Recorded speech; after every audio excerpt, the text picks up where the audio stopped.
আপনি ইচ্ছা করলে আগের মতোই থাকতে পারেন, অথবা আপনি ইচ্ছা করলে পরিবর্তিত হয়ে শুধু সরকারের গুণ গান গাইতে পারেন। তো আপনি সেরকমটাই করবেন, নাকি আপনি আসলে কালোকে কালা এবং কালোকে কালো এবং সাদাকে সাদা বলার জায়গায় থাকবেন?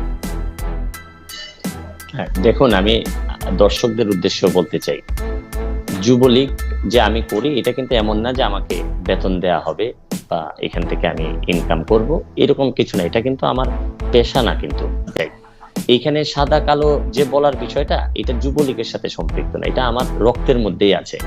কারণ আপনি দেখেন, আমি সাদা কালো বলতে বলতেই তো এই জায়গা পর্যন্ত আসছি, বা যে কারণে মানুষ আমাকে এইটা আপনার পছন্দ করে। ডেস্টিনেশন কিনা, এটা আপনার মানে গোল কিনা, না মানে সাদা কালো বলতে বলতে এই জায়গায় আসলাম, এবার আমি ভালো আছি, এবার আমি সবকিছু রঙিন বলবো। আমি আমি আমি আপনাদের একটা কথা বলি। জি জি। এর কারণে তো আমি যেটা বলতে চাই, দেখেন, মানুষ তো অবশ্যই আমাকে বিচার করবে যে আমি সাদাকে সাদা বলতে যদি না পারি, তাহলে হয়তো আমি অনেক বেশি আওয়ামী লীগের হব। কিন্তু আওয়ামী লীগেরও তো মানুষ যারা থাকেন তাদেরও তো সবাইকে নিয়েই চলতে হবে।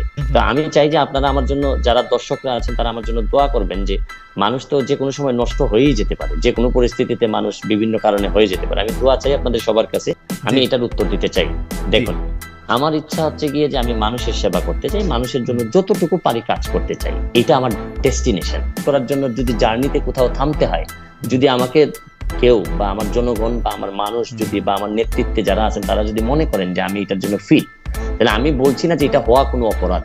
আমি মনে করি যে ভালো লোকেরই ভালো ভালো পদে, আপনি জানেন, একটা ভালো পদে যদি একটা খারাপ মানুষ আসে, তাহলে এই সমাজের যে কত বড় ক্ষতি হয়